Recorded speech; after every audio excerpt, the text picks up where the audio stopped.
Yeah.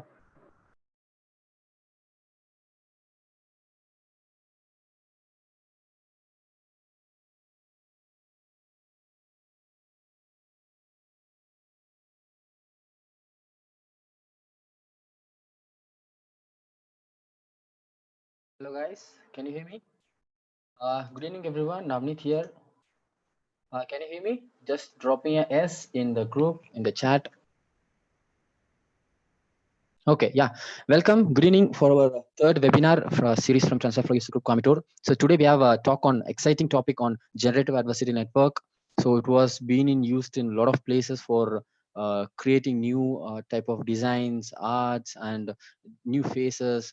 It's kind of an interesting and exciting branch of deep learning to explore. And today we have Subhaditya and Subhaditya Mukherjee with us to like explain about the deep learning about more in generative adversarial network.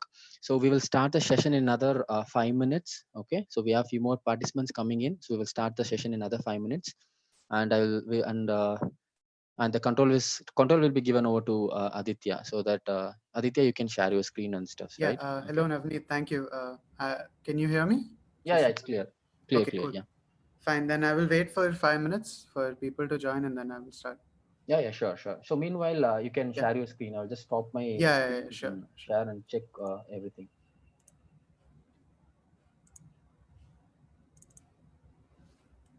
Okay. Is my screen visible?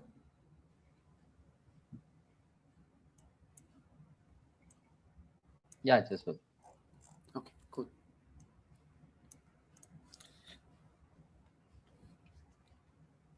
Fine, everyone. While we wait, if you guys have any questions before we start, just feel free to ask in the group chat um, or on the link. There's a sli.do link as well. If not, you can ask me in the group chat.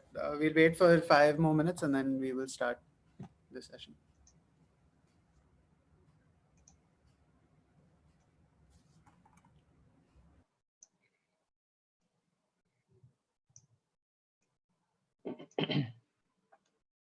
Okay, so the topic is on generative adversarial networks. It's you can say an application of deep learning. It's used in many places, but majority of the cases it's used for taking information and creating something new. I will be explaining more about it, so I don't want to go in detail right now. But the whole point is it's a new type of neural network which allows you to uh, create stuff which we couldn't do with the standard neural networks which we had before.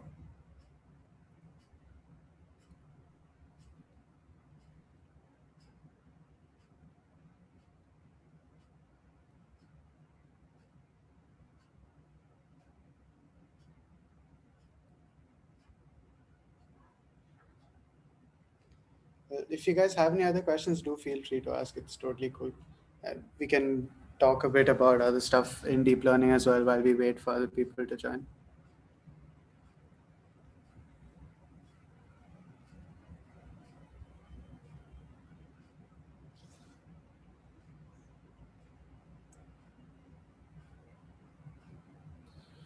Okay. Someone's asking if I work with deep reinforcement learning. Yes, I do. But personally, I feel like it's not a very amazing thing to work with right now. Uh, Maybe in the future when we can actually use it for more real-time things aside from robotics, probably then I will put a little more effort into it. Okay, GANs for text NLP, yeah, to an extent, but it's in a different way. More of uh, GANs in the way that I will be discussing today is meant for just images. For text, there are other means of generating things, but mostly you don't really use the GAN architecture, which I will be showing you today. Some concepts may be similar, but yeah, not the same thing. You could use something like an LSTM or an AWD LSTM instead of GANs for natural language processing, that is creating or generating text from a corpus, from a data set, more of. Okay, GANs for music. Yes, cool topic. I actually have a little bit of material on that as well today. So while we get to that point, then I will show you. let's keep the suspense. Um, okay, yeah, BERT is actually a different thing, so I won't be going into it today. I My email is on the screen if you want. So if there's any stuff which I don't cover today, but you're still interested to know about, just drop me an email. I will send you the links. As for it being a hands-on activity, I wish it would be, but I mean, since it's a webinar, it's kind of impossible for me to coordinate. I will show you the codes and I will send you the stuff as well. So, I mean, I will try to explain as much as I can, but it's better if you guys try out the stuff I'm talking about today later after the webinar. Because again, I mean, it's really not possible for me to coordinate 50, 60 people online. But yeah, hands on to an extent that I will be showing you codes, a lot of codes, and papers also to an extent.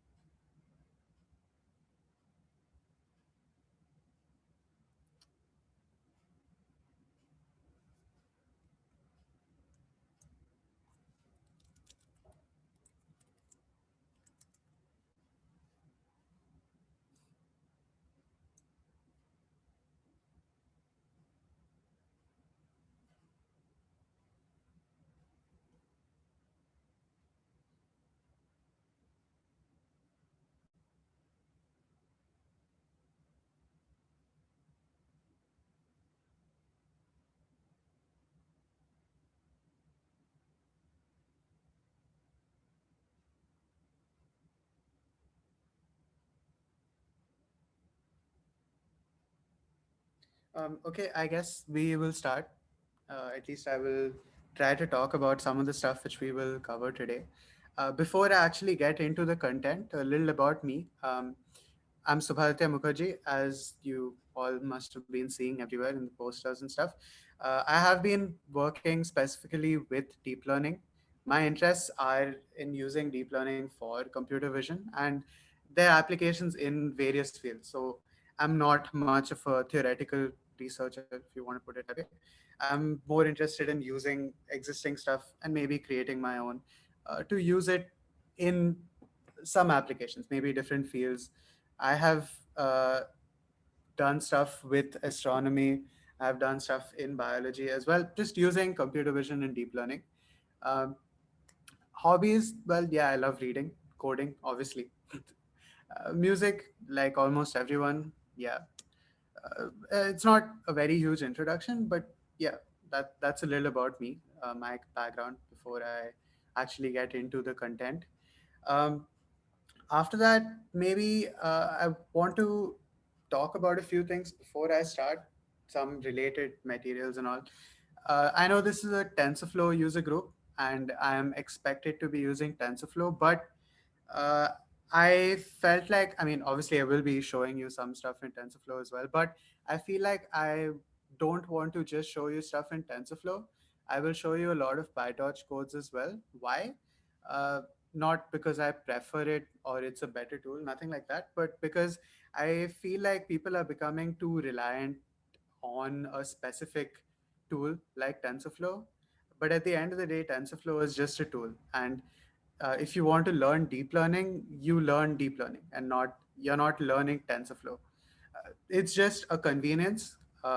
So you whatever you could do in TensorFlow, you can do in PyTorch to an extent. Maybe some stuff are a little different, syntax is a little different. All that is there, but I want to show you guys PyTorch as well because I want you to understand the concept. And for those of you who are used to TensorFlow, instead of just staring at the code and treating it as okay, let me mark up everything, try and understand what I am showing you and the intuition. Um, for those of you who are just starting out with deep learning or maybe even coding and you're just interested in deep learning, uh, disclaimer, there's going to be a lot of stuff which would be scary. I will show you stuff like these papers. I won't obviously be explaining the whole thing, but I will try to get the intuition. So I will also be showing you lots of codes. Um, it might look scary, and I understand, I totally get it. It's not meant to be something extremely easy, but contrary to popular belief, it's actually not that insanely complicated if you look at it from the perspective of a coder. Now, if you want to do the math behind it, that's awesome. That's really cool. But we're not gonna talk about that right now. And I will try to not show you too many scary equations. I will show you a few, but I will also show you the among the ones I show you, I'll show you how easy it is to actually get them done. Um, so don't freak out. Anything you see which is extremely scary, it's totally cool.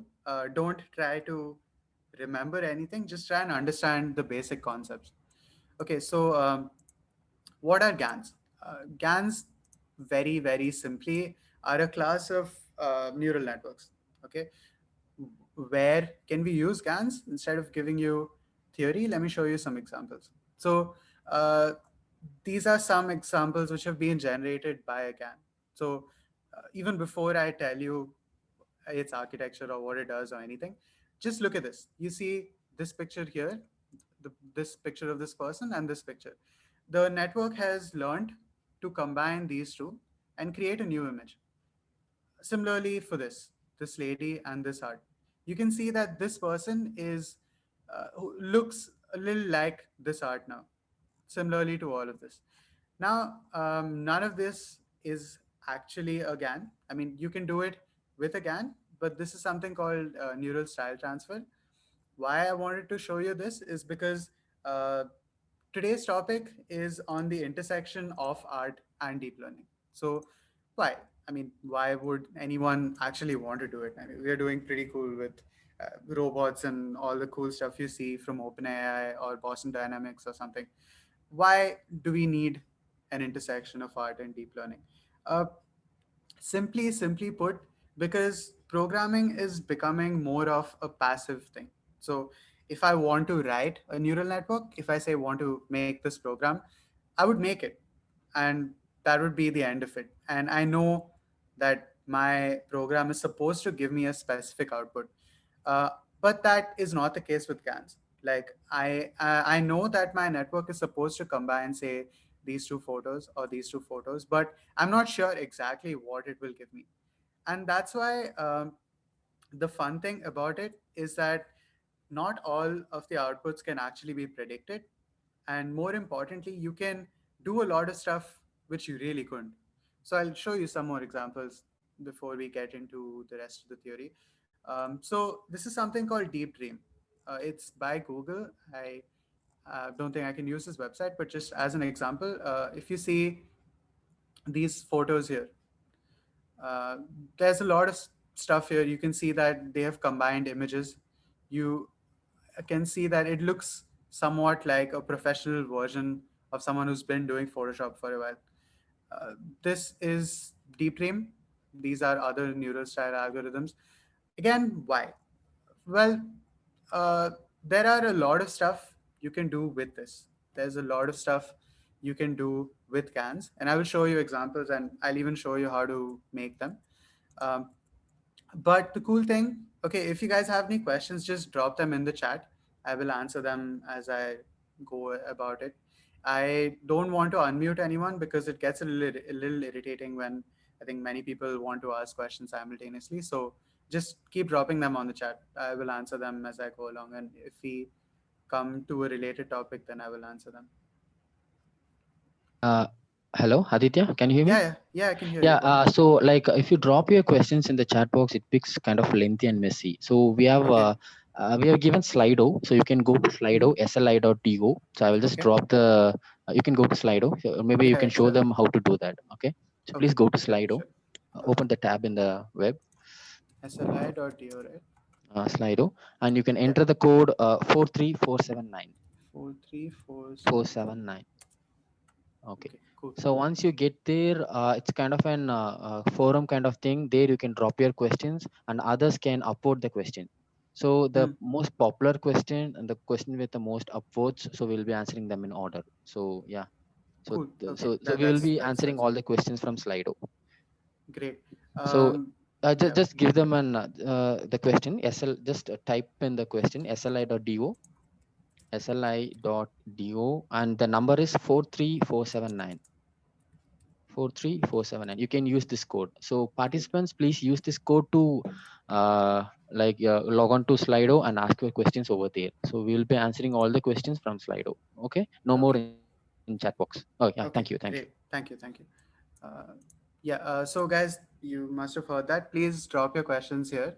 I will be answering all of the stuff which I get. Don't worry about that. But if I don't answer your question right then and there, it's because I will wait till we get to that topic so it doesn't get confusing for everyone else. I'm keeping the screen on for a few seconds. Just write it down somewhere quickly, and then I will get to the presentation. Okay, stuff about internships and everything, I will answer them at the end. Just keep them here. Um, and any questions which you see on Slido, which you feel like you also need an answer to, just upvote it. I will try to answer the questions in a sort of descending order. Okay, cool. Let's get to the main topic. Yeah. So, the intersection of art and deep learning, why, again, as a continuation to what I was talking about, uh, more importantly, it's used for generating new ideas, right? So I would not. Okay, why is anyone trying to request control of my screen? Yeah, Gaurav, could you please stop? I mean, I can keep declining for a long time anyway. So why would we use this? We could use it to generate stuff which we wouldn't be able to think about. So I know for sure that I won't be able to make something like this. Similarly, I can use this for product development. So many people are using GANs to generate real life products. I saw an example a while back about someone who was actually trying to make a new kind of architectural, like a new building or a new type of bridge or architectural styles, and that's really cool. So how do we get there? I will get to it. I will explain the algorithms behind this as well. So yeah, this was just meant to be an introduction, and as a few more examples on what we can do, this is a really cool paper. I have the paper as well, but I figured we'll get to the papers and stuff at the end. So it's kind of cool. You can convert the same picture of zebras to horses the other way around. More interestingly, you can convert stuff like pictures to art and vice versa. So I could give you just this, and then I would be able to make it into art, which is pretty cool. There's a lot of other stuff you can do with this. My favorite, you can give it a picture and then it will recreate it in some other style. So you can see that this is being used for a variety of things. Now, these are just images, but how about other stuff? So this one website is called GANsynth. You can play music with GANs as well. I will send you the links to all this. I would try playing it, but I'm not really sure if you would be able to hear if I did play it. So maybe just try it yourself. I will send you the links to all the stuff I show you today. No issues about that. Okay, for now, just try to understand what I'm talking about. See what it's doing. Um, for the stuff, yeah, you can run all of this on your machine. Um, but if you don't have a GPU, I would advise against it because it might just take a very long time. So for those of you who have not worked with deep learning before, uh, to run a deep neural network, you would need a GPU. So that's a gaming laptop or something similar to a gaming laptop. Why? Technical details, it's just faster. And if you want to do the same thing on a CPU, it might take you days. The same thing on a GPU might just take you a few hours, sometimes even a few minutes, depending on how uh, good your GPU is. But it's not like you can't do anything without it. So there's one thing which Google offers. It's called Google Colab. For those of you who, yeah, don't have a very high-end laptop, you can still do all of the stuff I show you today. Just go to Google Colab or just search for it. I will send you the links to all of this. Any notebook or any any of the codes which I show you today, you can download them and then you can run them on Google Colab. So um, you can use anything on this. You can use PyTorch, you can use TensorFlow, or literally anything. And they have amazing features. You can connect them to your Google Drive. So anything you save there, you can still use it. Okay. Now, the first thing we will be covering before we actually get to GANs is something called VAE. So VAE is a variational autoencoder. This is a paper. I would probably explain the stuff, but instead of that, okay, why people are still requesting for screen access. Instead of basically showing you the whole paper, let me show you examples of what it does. So again, VAE is a type of neural network architecture where we again try to generate novel images, right? So this is pictures of flowers. It's a data set which is called just flowers data set. You can search for it. You will get it on Kaggle or even on TensorFlow forums. You will be able to find this data set. Um, so all I'm trying to do is I'm trying to apply the network. So uh, see how huge this code is. I mean, it's barely 30 lines. So if you look at this, okay, it doesn't really look that complicated. I know the symbols might not make much sense to you right now, and if you've not worked with deep learning, it still looks like a mystery probably. But just to show you how different it is from the paper itself, maybe if you see the size of this, and then if you see the paper, it's a 14-page paper, and there's all these equations. And the first time you look at it, it makes no sense. To be very honest, it makes no sense. You can look at it 6 times and it would still make no sense. But everything they have talked about in this paper is less than 30 lines of code, like literally less than 30 lines of code. Maybe if you're using TensorFlow or Keras, for that matter, it might be a little less or a little more depending upon how you write the code. But again, if you see the difference, it's a really huge difference, right? So um, there's many places where you can get the data sets to create this, but I'll get to that later. Okay, so what happens when we run this algorithm on our pictures of flowers? You get a blob. Uh, Doesn't look very pretty, but maybe that's because I haven't run it for very long. I think I barely ran it for 10, 15 minutes. And you get something which you feel like could be a flower. Why is that? Is two reasons mainly. First is that I haven't really run it for very long.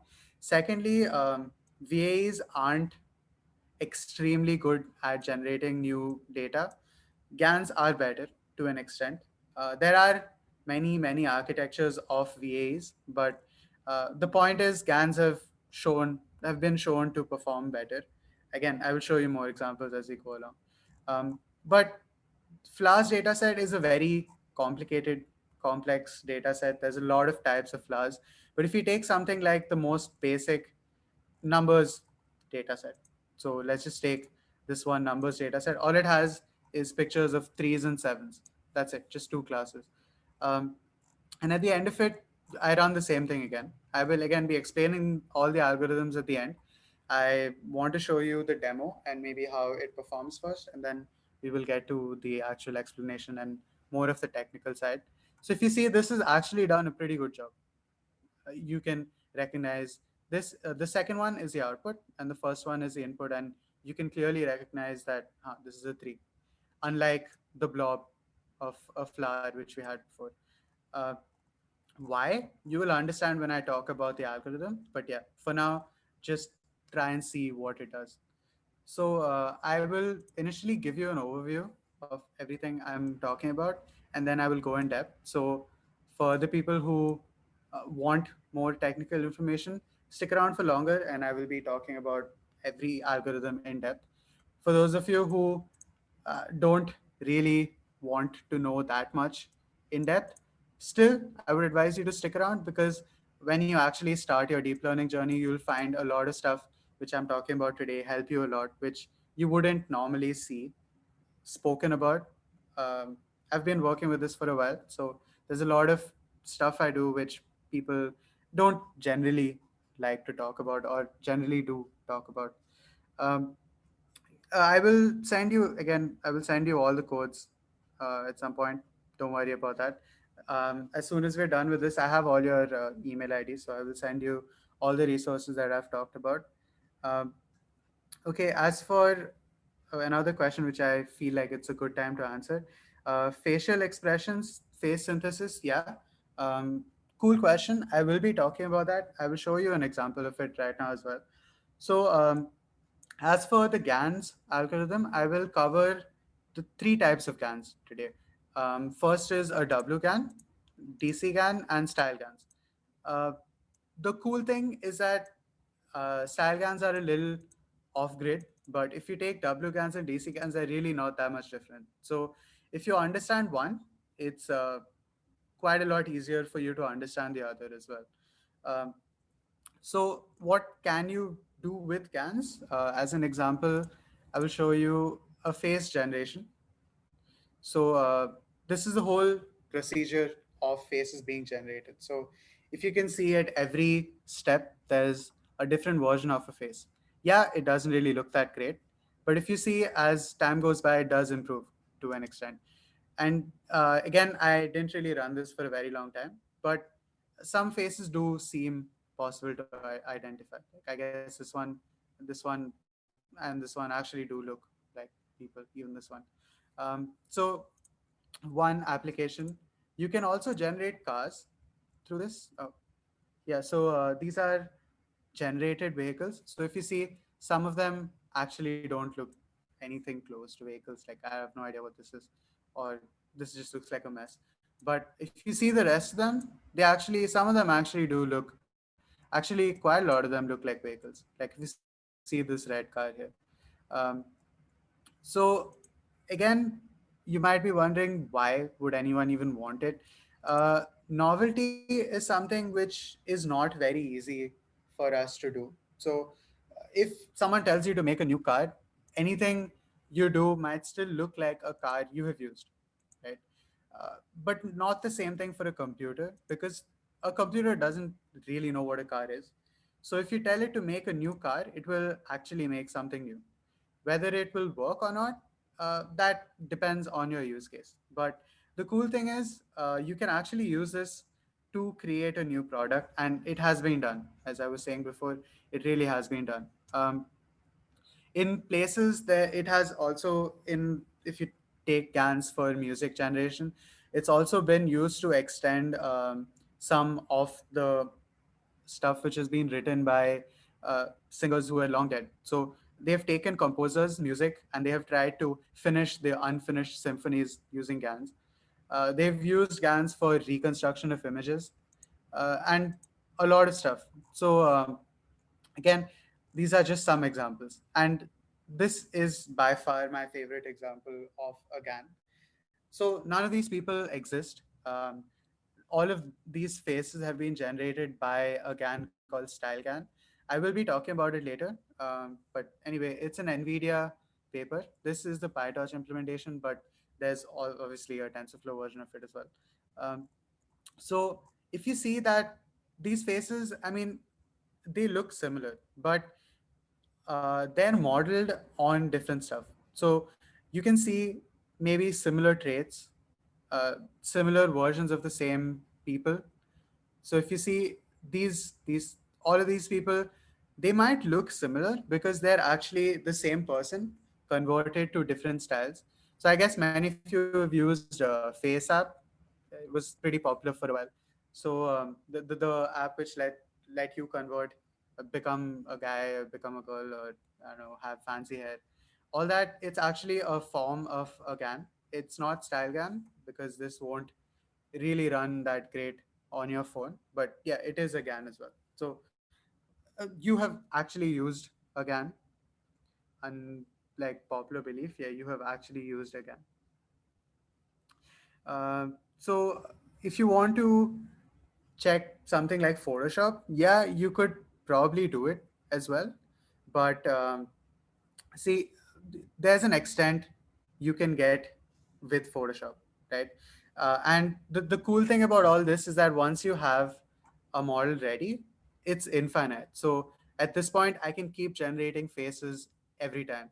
And there's actually a website which does that. Yeah, so if you search for this website, every time you refresh the website, it takes a little bit of time, but every time you refresh the website, it creates a new person. So, I mean, this looks real. It looks extremely real, but it's not. This person doesn't exist, as the name suggests. And every time I refresh it, it would give me a different person. Um, so if you see again, this person doesn't exist, but everything from say the wrinkles of her eyes, wrinkles of her face to her eyes, even her hair looks extremely realistic. So how this is done, I will explain. But before we get there, let's talk a little more about uh, the types of GANs. So there's a lot, right? There's a lot of GANs. Um, but you don't really need to look at all of them. For now, I guess the most used GANs and the most important ones are DC GAN, W GAN, and style GANs. So let's talk more about other examples of GANs. Okay, so remember that every example I show you, I will show you how to make it, or except style GAN, like I will still explain style GAN, but it's a little, uh, not little, it's pretty advanced. So I mean, again, I will explain it to as much as I can, but yeah, that comes later. Okay, let's just stop for a few seconds and see if there's any questions I can answer before we move on. Um, okay, so someone's asked me if I can implement face recognition using GANs. Okay, so GANs are not used for face recognition. So GANs are just used to generate new stuff. For face recognition, you can use something called a Siamese neural network. Again, it's a different thing altogether. It is not part of our topic today, but if you're interested, you can still search for something called a Siamese neural network. Okay. Someone's asked me the difference between PyTorch and Python. Okay, cool question. Huge difference. Python is a language. So if you've heard of C, C++, Java, Python is just another language. Um, then PyTorch is a library which allows you to do deep learning easily. So TensorFlow as well, right? So majority, there are many libraries, but the most common ones are PyTorch and TensorFlow. Uh, yeah. Okay, some more questions which I could probably answer before we move on. Okay, cycle GAN. Yeah, so cycle GANs are other stuff which I showed you at some point. The ones, this is a cycle GAN. So it would take an input, convert it to another, and vice versa. So that's one example of a cycle GAN. I will try to explain how these work as well. Um, but yeah, I wanted to give you an overview before I actually went in depth into any of the algorithms so you understand what we are trying to accomplish. Okay. Okay, let's just start with some of the examples and maybe how we created them. Right? So I wanted to start with WGANs. So WGANs is just one type of generative adversarial network, and here I'm going to use it to generate anime faces. So for those of you who watch anime, if not, totally cool. You might have seen these faces around. So this is my data set. There's quite a lot of pictures, and what I'm trying to do is I will try to generate new ones. So for upcoming manga artists, or I don't know, if you're making anime at some point, you can use this to literally get an infinite number of characters. So all of these have been generated by a WCAN. Literally, all of these faces are generated by a WCAN. And if you see, none of them are the same. Everything is different. They might share similar characteristics, but they're not the same, which means that every time I run my algorithm, I will get new faces. Likewise, the other examples which I had shown you about cars, every time I run my algorithm, my neural network, I will get different cars.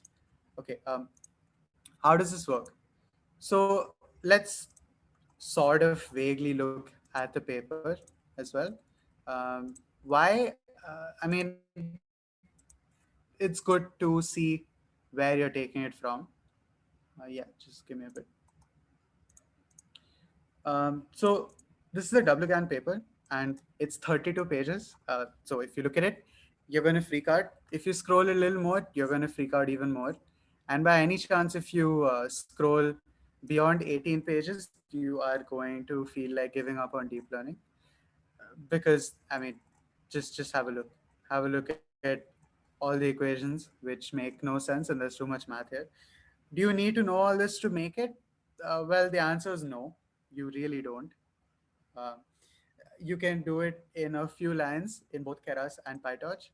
But what's the most important thing about this paper? And I guess a question which many people have asked me before is, how do you read a paper?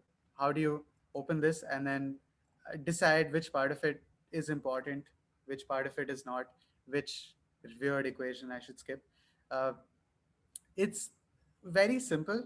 Actually, you just need to know what you want to do. So right now, my objective is to implement this GAN, right?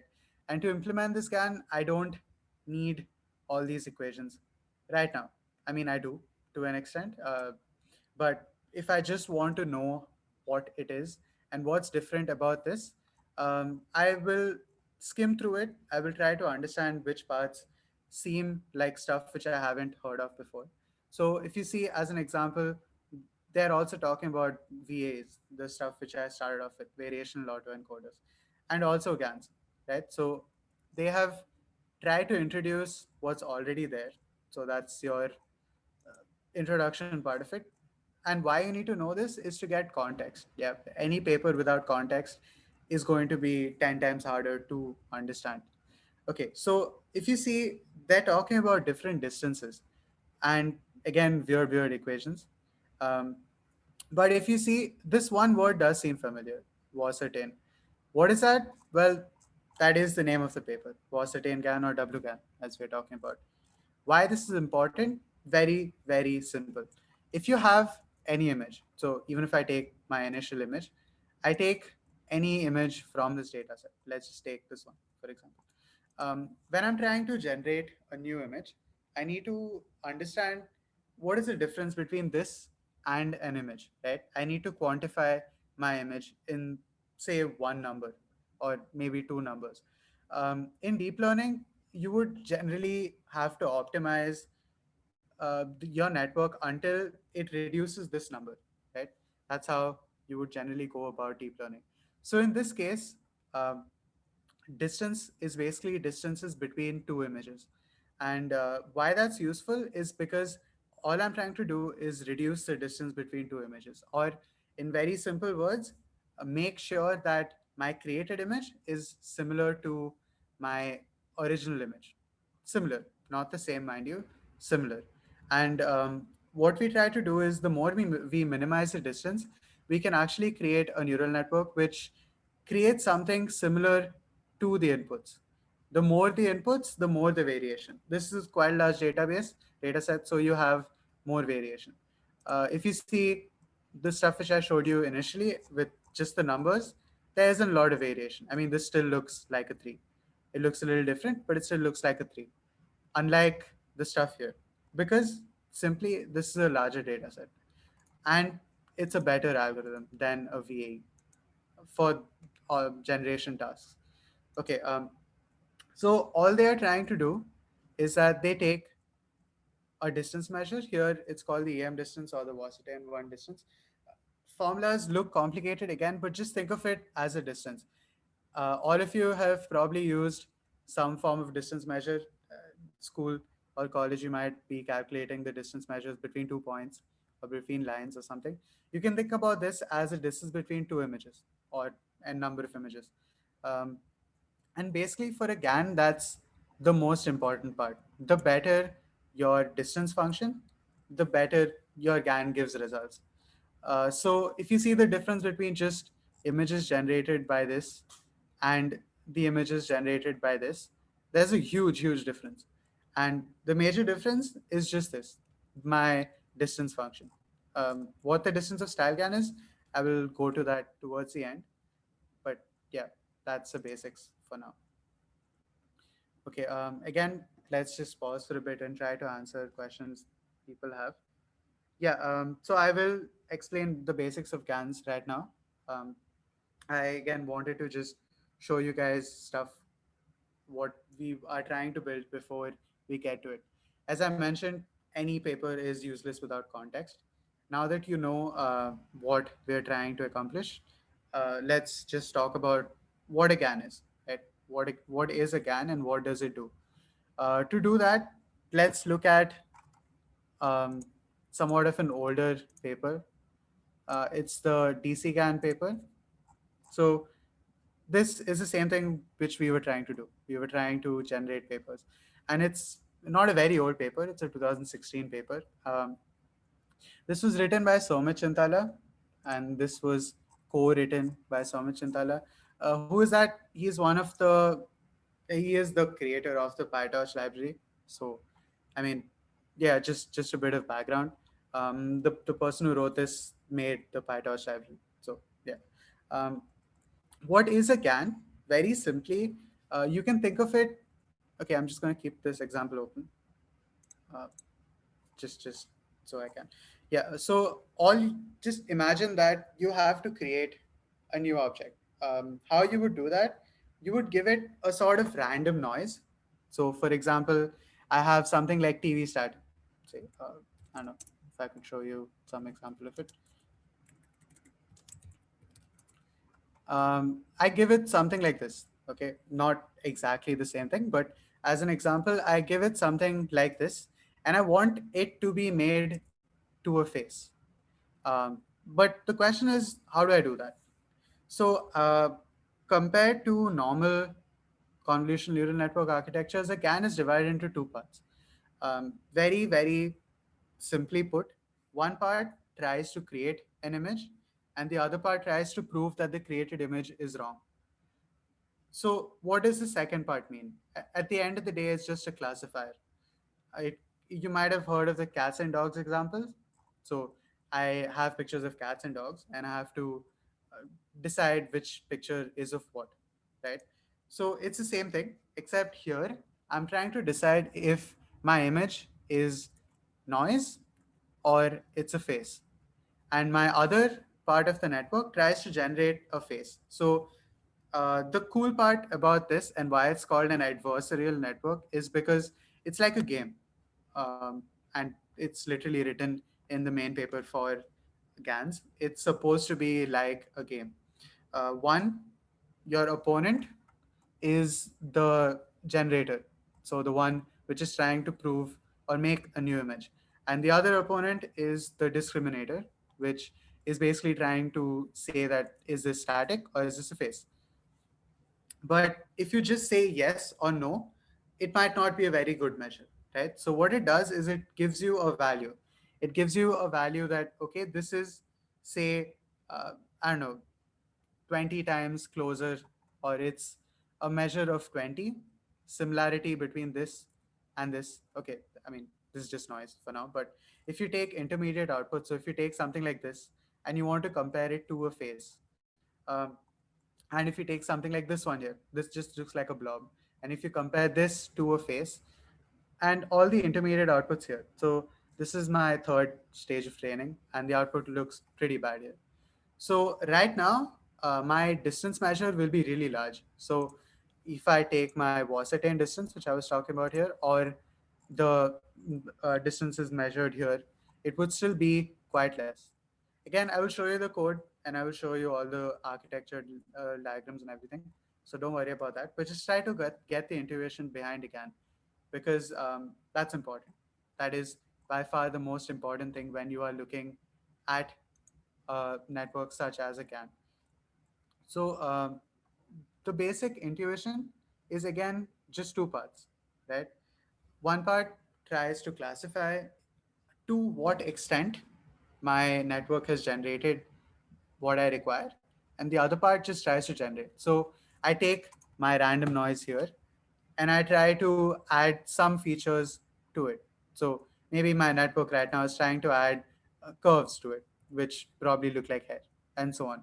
To an extent, as we go along, you can see that this was my initial output. So it started from this, and then if you see, it's slowly learning to add stuff to the network, and it's slowly becoming closer and closer and closer to a face. Since this is a WGAN, my distance is the Wasserstein distance, which we showed to an extent here. Um, all I'm trying to do is I'm trying to minimize my loss function, which is how pretty much every deep learning algorithm works. Yeah, if you ever look at blog posts or do courses, people tend to make things look more complicated than they are. I get it, but it's really not that hard to understand if you get the intuition. So now that you understand what it's trying to do, if you look at the paper or if you look at any of the implementations, you'll still get why it's doing what it does. So just to see how the network learns. So random noise, sort of random noise, but looks vaguely like a face here, and then so on. Still goes back to random noise. And then it keeps going on until you get more faces and more faces. And then to an extent where you actually get proper faces. Okay. Um, so, one question I guess many of you might be having is, it still doesn't seem useful, right? I mean, okay, fine. I'm making new faces, but what about it? It's not doing anything great. I mean, anyone could probably draw this as well, right? But the cool thing is, and probably the fun part about it, is that compared to other neural networks, or maybe even more advanced neural networks, this is a creative process, right? You can take stuff and make classifiers the whole day. It's not that it's not a value, but it's not creating anything new, and it's not doing something which you won't be able to do without any domain knowledge. So there were pictures with cycle GANs which converted, I don't know, zebra to a horse, or even more importantly, um, the same pictures here, it could be used to convert between seasons or day to night, night to day. Image reconstruction. So what that means is that I can take an old image or a black and white image, and I can get it to a colored one. I will show you that. Oh, my bad. So this is a deep learning project which takes black and white images and makes them into color. This is a little different way of doing it, but you can also use GANs for it. So you might have probably seen this photo around. It's been there for a very long time, and if you see, it's doing a pretty great job. Um, this person has actually managed to do the same training for videos. So this video, this GIF, whatever you see, is actually black and white. Uh, all of these are from black and white movies, and they have all been made into color, which I find really cool for image reconstruction. So you can take pictures which you won't be able to identify, and you can actually get something cool out of it. Um, okay, now for a bit more difference. So if you see, one more topic which I had put here is, what's the difference between this and neural style transfer? So neural style transfer is one of the first things I showed you. This is called neural style transfer. I take one image and I try to convert this image to look like another image. So even if I scroll down a bit, um, I take this image and I want it to look like this image. This is style transfer, but the major difference is that here I'm giving it two images, right? I'm giving it what I want it to look like. So I'm giving it an end goal. Um, and even more importantly, I can still guess what this looks like, right? Maybe I won't be able to do it, but I can still guess what combining these two images would look like. But as for the face thing I showed you, okay, just gonna open it again. So as for the face thing I showed you, would you really be able to create a face to this level of detail? Similarly, would you really be able to create architectural styles with a level of detail which you haven't seen before? As another example, and I find this to be really cool. Yeah. So this is the cycle GAN paper, which I will try to explain anyway. So I give it this mask. So if you see the blue and pink, purple colored area, I give it that, and my network creates this road. Similarly, if I take this thing and give it an architectural diagram, and my GAN will actually be able to reconstruct the image. So I guess I can show you an example of it probably. Uh, yeah, so this is one GAN which converts summer to winter and vice versa as well. Zebras to horse, summer to winter, all that. There's GANs which convert pictures to paintings. There's also GANs which convert hand drawn stuff to stuff which actually looks real. So I could give it a sketch of a bag, say, and it would give me a bag. And this is actually being used a lot in the fashion industry. So there's people who are actively working on using stuff like this, which I find really cool. There's a lot you can do with this. Okay, so that is the main difference between GANs and neural style transfer. You, on one end, you are creating something new, which you don't know what it's going to give you. And that's cool because it's a novel way of working with your computer. And right now, you're not passive and you are working with the computer to make something. So I get an idea from the computer and then maybe I expand it to something else. Um, so, as for the demo of the thing, which I feel people have been waiting for a while, let me show you a post which I had written. Why the post I had written is because I had collected the code as well. Yeah, give me one sec. My computer seems to be giving up on me. Yeah, my computer seems to have given up on me. Um,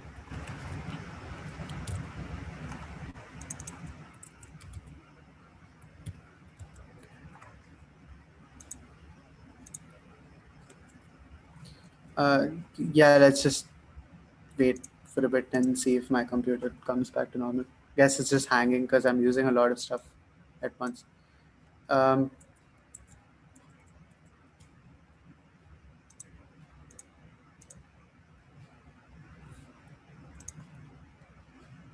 okay. Uh, yeah. So let's just wait for a bit. I think someone's trying to mess with my system. So I'll give it like 2 minutes. Till then, I'll try to answer some of the questions which I haven't gone through so far. Yeah, one question which seems to be there um, quite a lot is how do you get internships in this field? Well, firstly, you need a portfolio, right? You need to do a lot of projects. You need to understand the topics.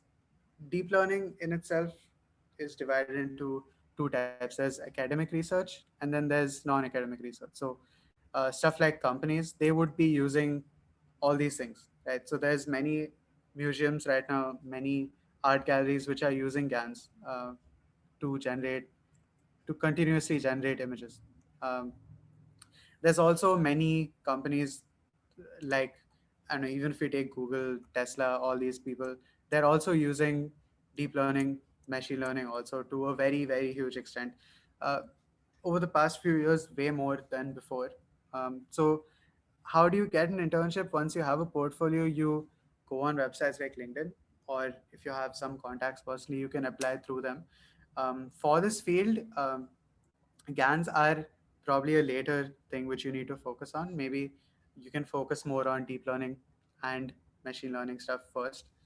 Um, okay. Yeah, I will attempt to open it on Chrome. I don't know, Firefox isn't working.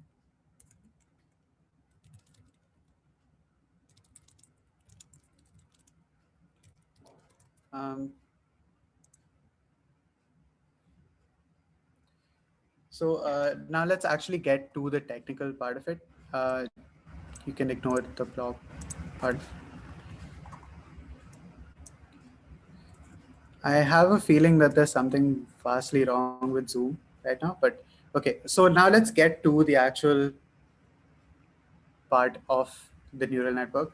So what we're trying to do here is that we're trying to take pictures of art, and let me give you a stuff beforehand that there's just very few examples here. I got it from a friend. I think I had 12 pictures, and my job was to create something new from it. So I take what I already have, and then these are the images which my network has created. And if you see again, the input might be similar because I had just 12 pictures, which is very less. So now, how does it work?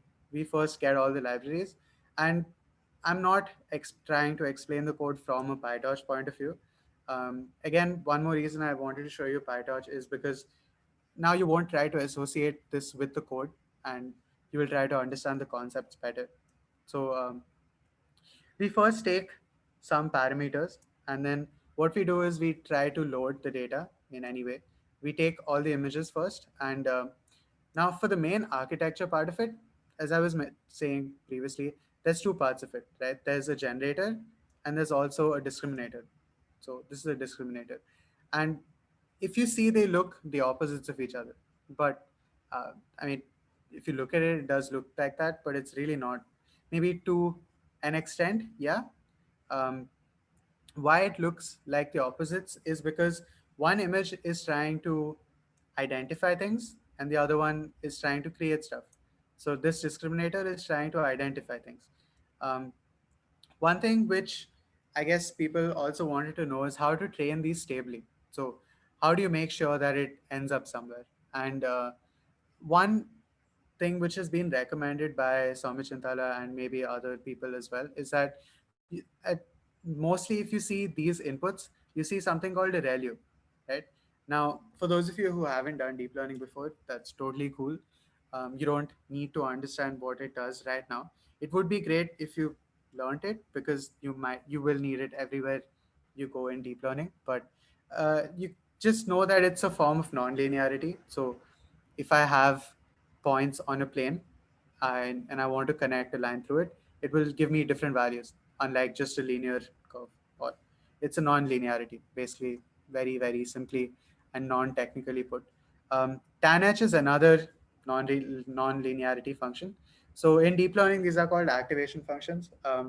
So the major difference between this architecture and the other stuff which came before it is that we're using a tan here, and this tan allows us to train it more stably. Why it works? Well, you would have to read the 34 pages to understand, but the whole point is that it does, right? And if you just want to implement it, this is honestly all you need right now. Okay. One more important thing is the initialization of weights. So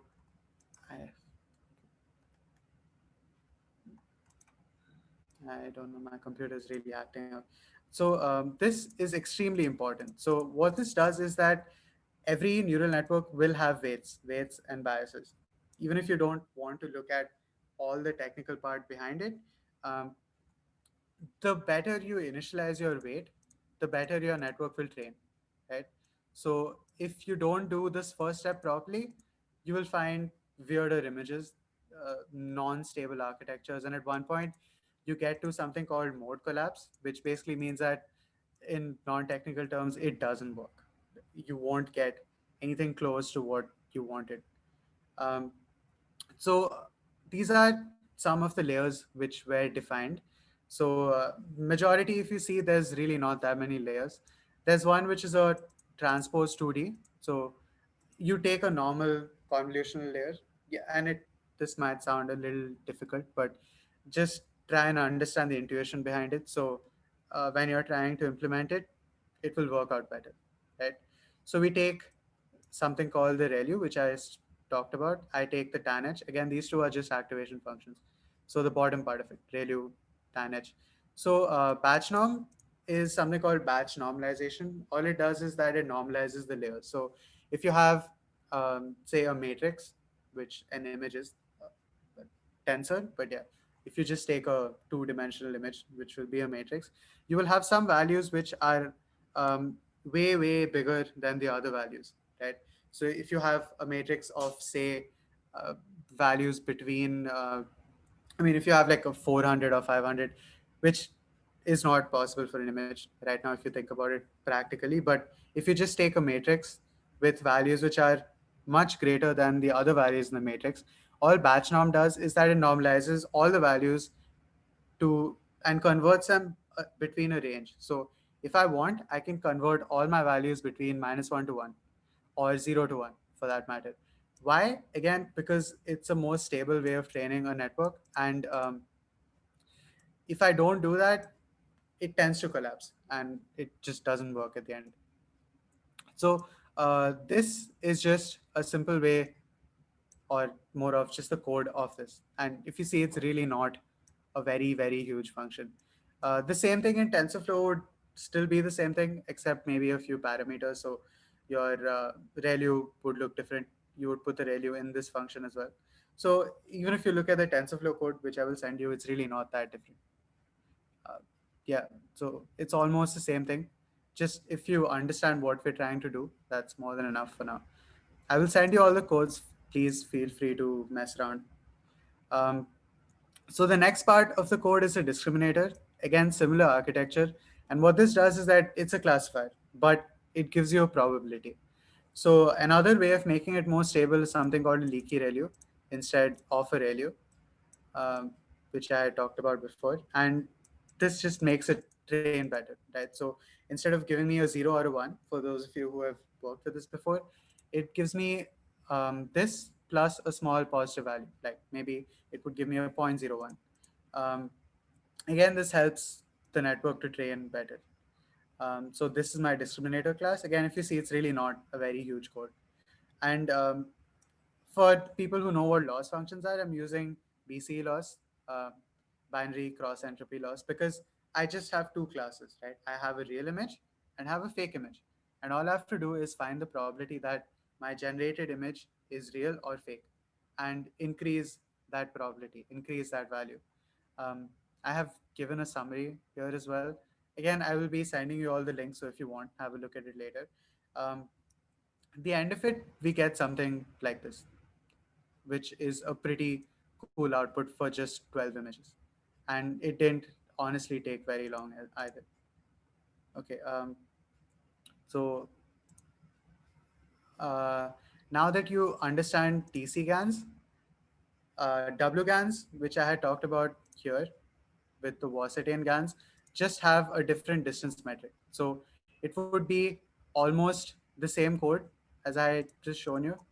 It would be almost the same code, but you would just have a different distance metric.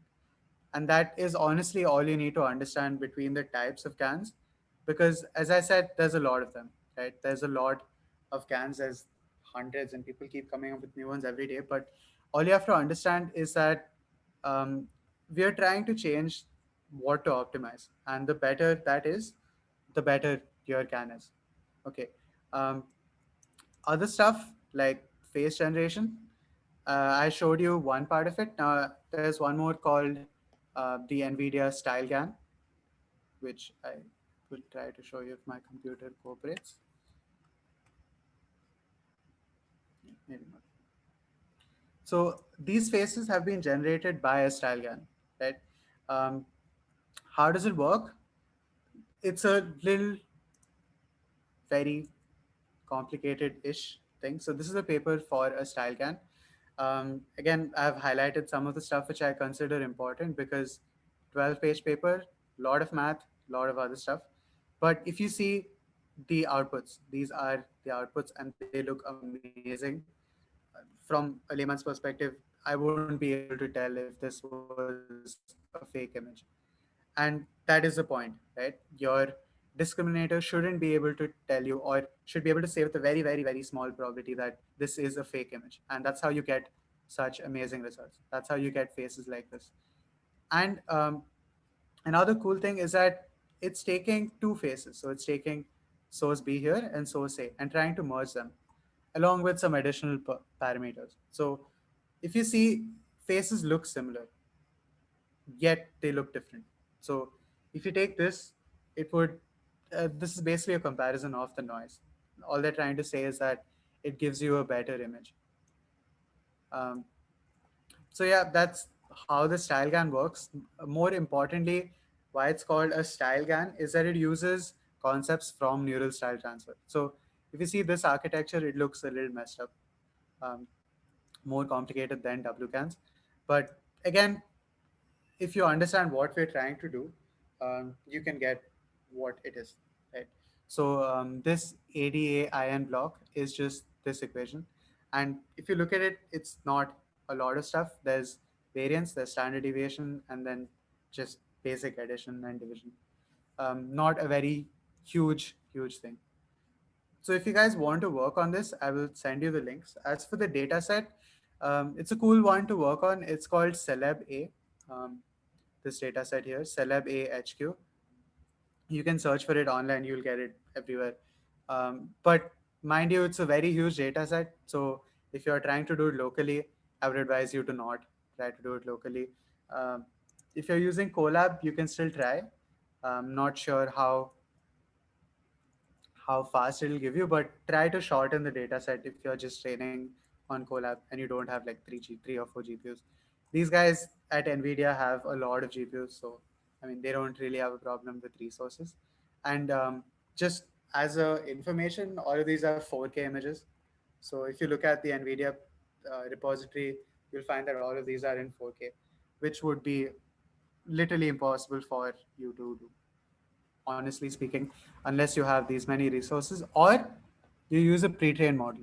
So that's another really cool thing. So you can take the model which was used to generate this, and you can actually add it to your stuff. So if you have other stuff you want to generate which are not faces, you can still take their pre-trained models and add on to it and give it your own data set and run this algorithm. It might take more time. uh, Sometimes if you want a really huge image, it might take you half a day, or maybe more than that, but it will give you amazing results. And that is why we use GANs more than VAs or anything. um, so that was about it for the GANs part of it. Now, for some other specific topics, like people had asked me, what do you do after this? Like, once you understand GANs, where do you go from there? How do you make it better? So, to stabilize GAN training, there's actually a really cool blog uh, by Soumya Chintala, which I will send you the link to. Do have a look at it. But he's talked about stuff, many of the stuff which I showed you before. So, for example, um, in the last part of the architecture, I had told you that we won't be using a ReLU, but we will be using a TANH, something like that. He's also talked about batch sizes and other extremely technical details. For those of you who have questions about it, please do feel free to ask me. I will explain it, but I mean, it would go above the heads of many of you, so I don't want to talk about it before we're done with the main content. Okay, there's something called mixed training. Okay, so you can use different categories of pictures, right? So if you want, you can try it out. I won't tell you how it goes because it would be fun for you to try it out. So if you have pictures of cars and you want to generate cars, why not put pictures of ships or planes and see what outputs your GAN gives? See how it manages to create a new type of vehicle. And it's fun, right? You can take any two categories or even multiple categories of things and see how the GAN sees it, how it tries to make something new from it. And again, any GAN you make once, you really don't have to make it again and again. It's a one-time thing. You train the model based on your inputs, right? So obviously, if you want to generate new cars, you can't do it from something which is generating faces, obviously. But yeah, the algorithm remains the same. There's many variations of it, but if you just understand the fact that all they're trying to do is create a new metric for it, a new way of representing an image, and how close an image is to another, you'll be able to understand almost any GAN you look at.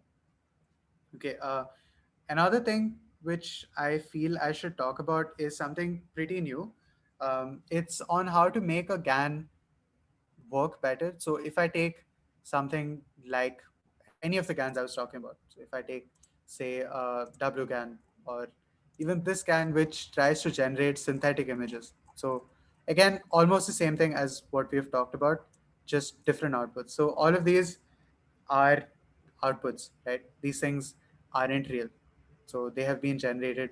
And if you look at the edges, you'll find a lot of artifacts, a lot of defects in the images. So what you can do is you can think about the GAN a little bit, and you'll see that one part of it is a classifier, right? But we've already, for those of you who work with it, but even if you haven't, you know that we already have classifiers for stuff. So instead of using a discriminator, why don't we take that concept of a classifier and pre-train the discriminator? So I, before I get into the GAN, I take my discriminator and teach it to identify differences between objects, and that way I will get a much better version of a GAN. So that's about it for content from my side. I will explain as much as you guys want me to. Just keep asking me in the Slido app. I will try to answer every question which I haven't so far. And if you have any, just this is the time. Go ahead and ask me stuff. Uh, I will explain. Okay, first question: which OS am I using? So it's a Linux system. This is called Linux Mint. It's a variation of Linux. Some people had also asked me which editor I was using. So it's called Jupyter Lab. Again, oh, it's actually not cooperating, but yeah, I'm using something called Jupyter Lab. If you search for it, you might find a Jupyter Notebook or Jupyter Lab. You can use either of them. Jupyter Lab is like the better version of it, and the whole point is that you can see our outputs along with the codes. So all the stuff which I showed you before, all of these outputs and stuff which I had shown you in my notebook, you can actually see the outputs along with the code, and that's extremely helpful if you're doing ML or DL or anything. uh, where did I get all this knowledge? Well, practice, a lot of practice, and I really enjoy this field. So I have been at it for a while. I have done a lot of courses. There's the Andrea Ng courses, which are really cool. There's a Fast AI course, which are really cool. Again, if you want, I'll send you all these resources as well. I'll send you a huge list of stuff you can look at, apart from GANs, maybe deep learning as well. Um, I started off with this not a very long time ago, surprisingly. It's not even been 2 years fully that I've been working with this. But yeah, surprisingly, but yeah, it's not been more than 2 years that I've been working with deep learning or even machine learning for that matter. Um, as a matter of fact, I actually started coding only properly only 3 years back, which sounds pretty messed up, but it is true.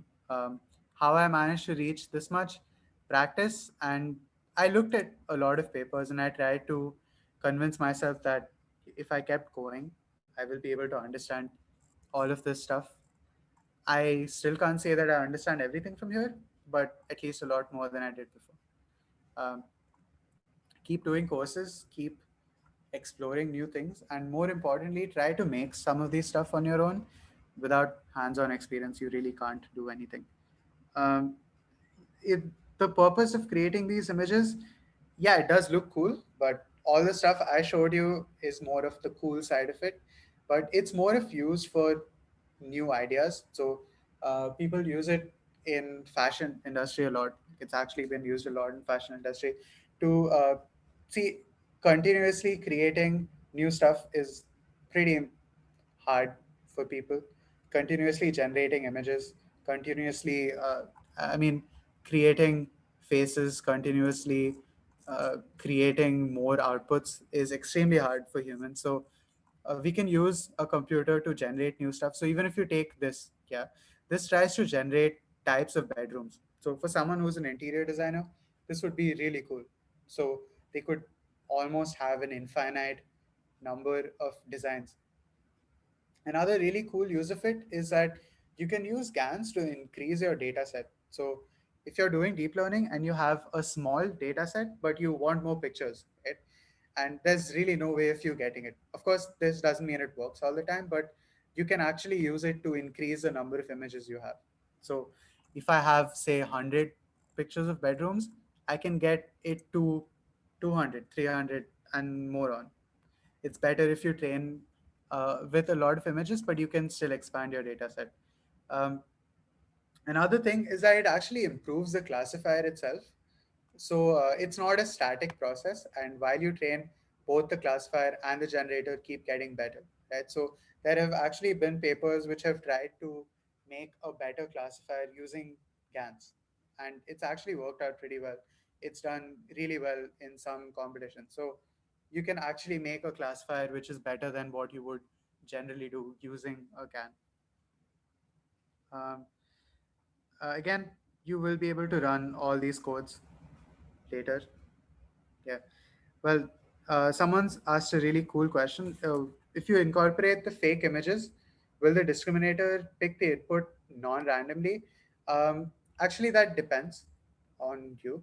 Right now, we are trying to minimize the distance between two images, but generally, since I'm giving it a sample of images, it would pseudo randomly pick up the images and try to minimize the distance. So, what you could think about it in the way that if I give it 100 images, I create 100 noise images and I try to minimize the distance between them.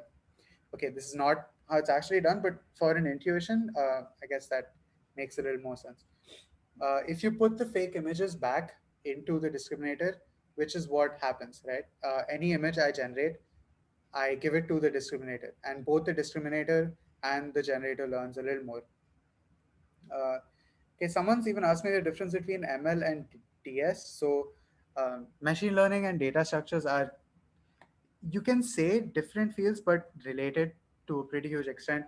Anything you do in machine learning would need data structures. So, any part of the code I showed you, any of these measures, any even the storing of the images would be a data structure. But I guess the perspectives are a little different. Data structures tries to focus more on optimization. So maybe how well can we store any of this? How can we take an existing problem and do it better? Machine learning is not that, it's more of a predictive field. So you can use it to predict stuff which isn't there. You can, as even this thing, I'm trying to create stuff which isn't there. I can use it for weather forecasts, I can use it for stock market forecasts, all that. Data structures would not be looking the same way, but again, any kind of computation would use data structures. So it's a pretty important field while we are. Uh, okay, so someone's asked me another question: why KL divergence in particular? Okay, so really cool question. I like it. Why KL divergence? Because if you take something like Euclidean distance is a normal distance formula, the y2 minus y1 formula, which everyone's used with the square root and the squares. Why we're using KL divergence is because you can't find the distance between two points in an image and say that is the image, right? So if I show you the, okay, lots of equations stuff. If I show you the formula for KL divergence, this doesn't look like just a distance between 2 points, right? Um, and you can actually use this to find the distance between a subset of points, or instead of just having Euclidean distance. And uh, even if you manage to extend Euclidean distance to something like images, it doesn't do a very great job, right? Because if you take two images, the same point might be there at two places from the noise and the image. Okay, this would be a little hard to understand, but if you think about it, you're trying to take one randomly generated noise and convert it to an image. And if you just use something like a basic distance measure, it's not a very good metric. It doesn't describe your image. But something like KL divergence or even the Wasserian distance, it's actually a much better um, distribution. It's a much better explanation of the image. So it just works out better. Why it works out better? If you want to, you can look at the rest of the equation. They've proved why using the other distances uh, isn't a very great idea. They've given proofs of everything. So if you're interested, you could look at that. So they have uh, taken some of the KL divergences and Gaussian distances and all that, and tried to say why they're using Gaussian distance over the other stuff. So yeah, maybe you can look at that. As for explaining the equations, um, I guess it's not a particularly right forum for it.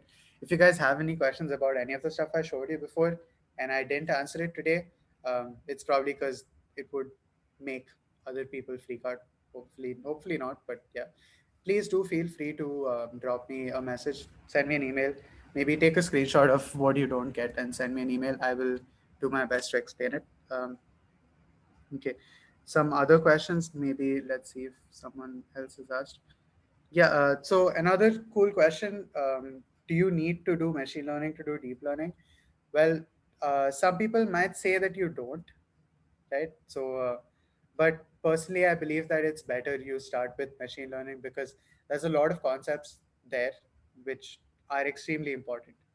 Uh, so you could still start with deep learning first and get ahead, but for something like, say, tabular data, deep learning isn't really an amazing choice right now. It works, but it's not the best for many of the stuff. So, and even more importantly, if you jump directly into deep learning, coding would be scary. It would be scary, and half the things would make no sense. So, probably I would advise you to do machine learning first. And even more importantly, it's used more. Right. So deep learning is amazing, but if you want to go into something like data science, deep learning would come a lot later. Okay. Now I'm getting good questions. That makes me happy. Um, what is the scope of GANs in NLP? To be very honest, the stuff I showed you is just for images. You could still use it to an extent in NLP. Again, if my computer cooperates.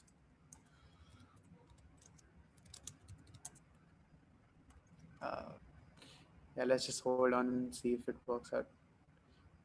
So if you see, they're saying that GANs are not being used in NLP, which I think I mentioned initially when I was starting out as well. What we're trying to show is that we're trying to optimize a distance metric, and the same thing for text is not a GAN. Uh, it could be a form of LSTMs or RNN or even the BERT model, which you see. Um, I will send, yeah. So again, as a side, I will send all the resources and everything I talked about. Don't worry about that. I have all your emails, so I will send it to you. If you feel like you haven't filled the meetup form, just drop me an email. I will keep this slide on. So my email is here. Just take a screenshot or take a picture or something. Yeah. So as I was saying, GANs aren't this kind of GANs aren't used in NLP, but many of similar stuff are used. So uh, many of the concepts which you might find in a GAN would be similar to text generation, especially some of the basic stuff which are common all throughout. But this GAN is not the same kind of GAN is not used for text generation. Um, Okay, other stuff. All the courses that I have done, yeah, I will send you a link to all of them. I will send you the names. Don't worry about that. Um, okay, so what is the difference between a normal AE and a VAE? Okay, that's a really cool question. So if you look at it just by the name, uh, and if you look at it even differently, an autoencoder um, would not be particularly that great at generating new stuff. And even more than that, over here I've used autoencoders for generating stuff, but you can use it in a lot of other stuff, right? So you can also use it for text. You can use it as an extension to RNNs, um, LSTMs, all sorts of other stuff. Major difference is that if you look at it without a technical perspective, it just works better, right? Because at to an extent, there's something called the bottleneck part of the network. Um, if you want more information about this, just drop me an email. I'll send it to you because if I start explaining that, that's just going to take way too much time away. But what you need to know more effectively is that VAs do things almost similar to an AE, but it works better for image generation than a normal autoencoder. Okay. Another thing, uh, difference between style GAN and neural style transfer. Yeah, I think I mentioned that to a large extent. Style GANs are used to create new images. So not just the stuff which I showed you with the faces. It can be used to create a lot of stuff. You can use it to even convert between things. So if you saw the faces example, I will try to show it to you again. If you see, um, oh, yeah, if you see the faces example, we're actually trying to make two faces merge, maybe combine them and make it look similar. So you can use the same concept for a lot of stuff, not just face generation, but pretty much anything which involves creating something new. So you could even use it to make new types of vehicles, new types of clothes. Vehicles part, I'm not sure which companies use it, but clothes is a pretty common application and it has been done. I've seen a lot of papers which have tried to use GANs to generate new fashion examples and all that. So it does have a pretty huge scope in the industry, even more so because um, it's not passive, right? You can keep generating things for as long as you want to with this. Okay, let's see if there's any other things which I haven't answered. Um, Guys, again, if you have any questions which you feel like I haven't answered, just please ask me in the Slido app. I will try to answer them. We will keep the session on for a bit. I will try to answer more doubts and then we will be done. Okay. One more question which I feel like I haven't answered is how does a generator generate images? Okay, so if you see that the metric we are giving, so in this case, if we take the KL divergence or the velocity and distance, this is basically the difference between two images, right? It gives you a value which says how different an image is from the other.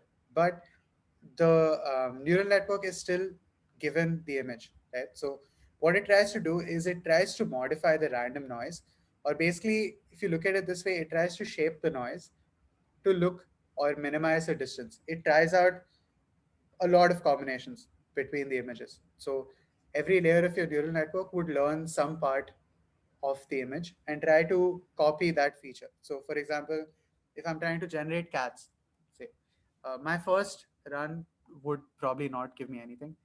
We'll try to open this. No particular guarantees. Yeah, maybe not. Um, so, if you see the images generated by it, this is the first part, right? This is the first output which we get, and it's not really doing a very great job at it. Similarly, these ones aren't really that great. But from this random noise, this is after quite a lot of epochs, they've abstracted over it. But I'm trying to learn some features from it. So right now, my network has probably seen, okay, there's something white down, something brown on top, maybe something of a grayish color also in the same place. One layer would learn probably vertical lines, horizontal lines, and so on. The whole point is that you have to modify this noise to minimize the metric, velocity and distance, EM distance, or maybe even the distances mentioned in the other style GAN paper. Once you try out a lot of combinations of these things and see which one gives you the least distance, you can move on to future epochs. That's the intuition behind how it works. Um, okay. Thank you, guys. It's nice to know that you enjoyed the session. Okay, one last question. How do GANs differ from RNNs? Okay, they are used for different things. They do completely different things. A recurrent neural network or an RNN is mostly used for any type of data which has a time series. So, an example of that would be, say, a weather forecast. An example of that would be, say, even if you take stock data or anything. If you want to look at it in the form of pictures, it would be a video, right? So, right now, my GAN is just working on one image. I could run it through a loop and make it a video, but it's not a video and it doesn't learn a sequence of actions. So an RNN would be used to learn a sequence of things, any kind of sequence. It's a sequential neural network, if you want to put it that way. Very weird choosing of terms, but that's how it is. So, for example, if I want to do something like action recognition, I want to see if my people are, if the person in the camera is writing something or reading something. Uh, that's not just a one picture thing. It might, if I'm trying to identify the types of activities he or she is doing. That's not a one picture thing. So that is a really good use case of an RNN. Um, okay, any other questions, guys? Just feel free to ask. I will hang around for 2-3 more minutes. If not, then thank you for attending. I enjoyed showing you all this stuff. Minor inconvenience with my laptop. I'm not sure. I think it's for Zoom. Yeah, I'm not sure. Yeah. Subhatitya, can you hear Yeah, me? Yeah, yeah, I Navneet. can hear you. So, yeah, I have just dropped you a link. It's a post-webinar form, so Okay, people can use it to just give their feedbacks, and we will be distributing the certificates to those who have used this form. So, I've sent you a personal message. You can okay, just great. open that link. Yeah. Yeah, it's a Bitly link. You can display the link on the window, maybe in Notepad. Um, Maybe you're sharing your screen, right? So maybe anywhere, if it is visible to them, they will. yeah. Mm, my computer is sort of acting up, I guess. Yeah.